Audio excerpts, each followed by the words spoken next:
Olá, vascaínos e vascaínas, sejam mais uma vez muito bem-vindos aqui ao canal do Vasco Eterno. E, por favor, pessoal, vamos lá, se inscreva no nosso canal, deixe seu like, compartilhe nosso vídeo e diga o que você achou desse Fluminense 2 Vasco 1. Vamos lá, pessoal, eu hoje não estou em casa, estou num parque chamado Parque da Rodovia. É um parque desportivo, tem várias quadras, tem campos de futebol oficial, futebol society, quadras de basquete, quadras de vôlei, tem espaço para artes marciais, para exercícios físicos mesmo, barras, paralelas, prancha de abdominal, brinquedos para as crianças. É assim, bastante interessante o parque, muito bom para a comunidade. E o objetivo aqui, além de dar uma relaxada um pouco, é falar desse Fluminense 2 Vasco 1, um jogo que o Vasco mereceu perder. Vamos lá, gente. Futebol não é o jogo de quem ganha, de quem joga melhor, de quem chuta mais a gol, de quem tem mais a posse de bola. Futebol é o jogo de quem faz mais gol. O Fluminense fez 2, o Vasco fez 1. Sim, o juiz, de forma absurda, interferiu na partida. Interferiu porque ele não deu um pênalti claríssimo. E essa história da interpretação que, porque estava com movimento natural, assim, movimento natural ou não, ele interfere, ele impede que a bola chegue ao gol. Então, é mão. Se fosse na intermediária, ele marcaria dentro da área pênalti, ele teria que marcar também. Não marcou porque não quis. E depois um absurdo de uma falta que o senhor Paulo Henrique Ganso, ele dá um chute, se eu não me engano foi no Matheus Carvalho. O Matheus fez uma falta absolutamente normal de jogo, não tinha por que levar amarelo por aquela falta, uma falta absolutamente normal de jogo. E o senhor Ganso, ele dá um chute, dá um bico no Matheus Carvalho quando ele cai.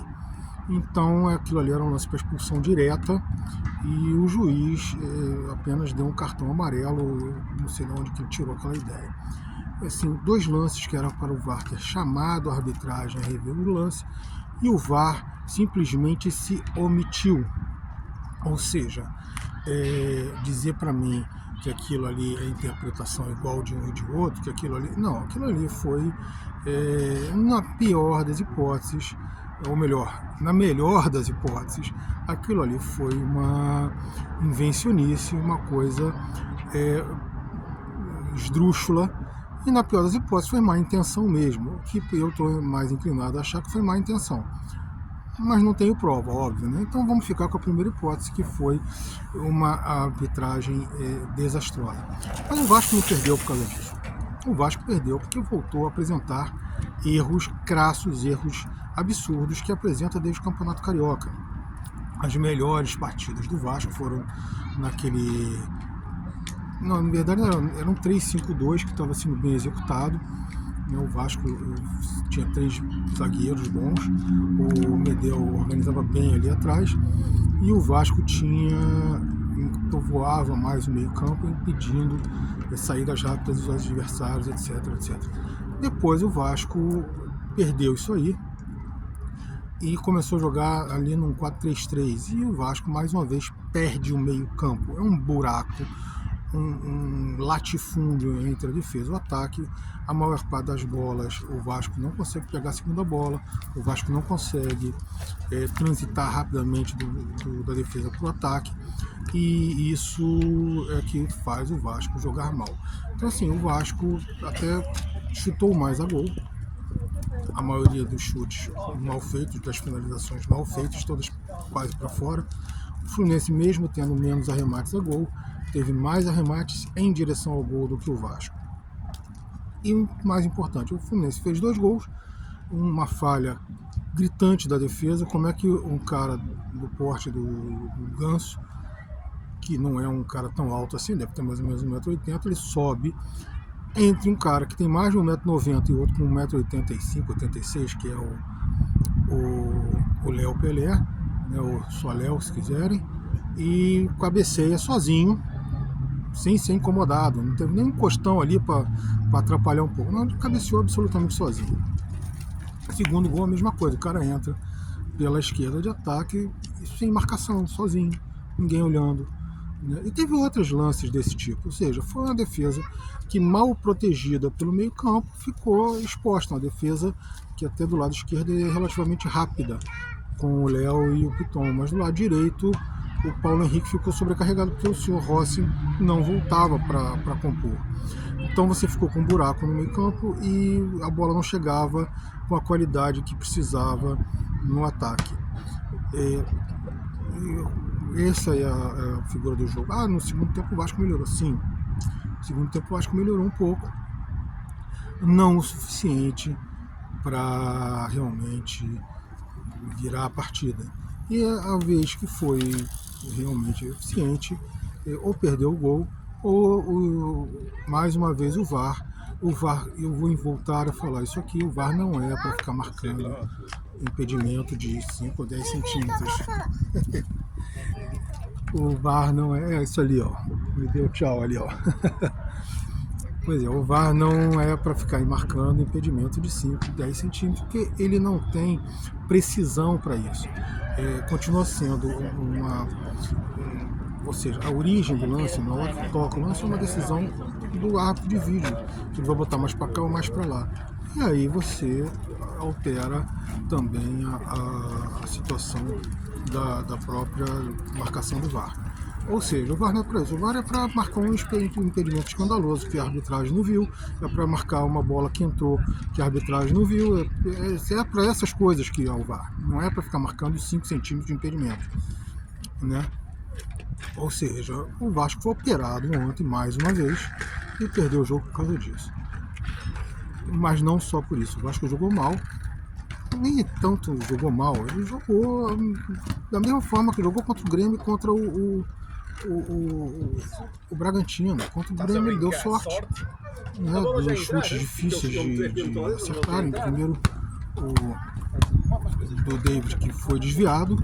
Segundo, o do Matheus, que pegou com o pé na perna dele, que não é boa. E os dois acertaram, acabaram fazendo gol. Dessa vez não teve sorte, mais uma vez.